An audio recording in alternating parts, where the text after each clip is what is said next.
Welcome to the Salmon Runs YouTube. Enjoy the video. You start by confirming prerequisites, a level 10 greenhouse or the apiary unlock plus the resources listed. First, collect 50 honeycomb, 20 wood and 10 iron. This saves interruptions. Once done, position an apiary adjacent to 1 to 2 flower beds to maximize pollen transfer. You craft the honey compressor blueprint immediately because timing matters. Make sure you have the workbench free. This gets you moving fast into the build phase without backtracking for resources. You assemble the honey compressor at the workbench and allocate the half upgrade slot for speed upgrades. This reduces craft time significantly. Next, connect it to a stable power source, 5 watts constant or a small solar array with about 80% uptime to avoid stalls. Once powered, configure the input to raw honey and set the output recipe to compressed honey with a 4-fold yield.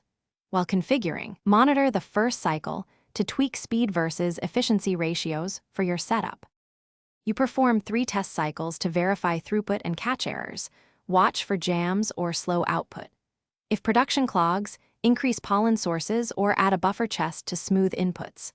When the compressor runs, maintain it weekly with a maintenance kit and clear any physical jams immediately to prevent damage. If sensors misread, reset the unit and rerun 1 cycle. If problems persist, recheck power stability and ingredient ratios. This final sweep secures steady compressed honey production. Thanks for watching. Consider subscribing if we helped you.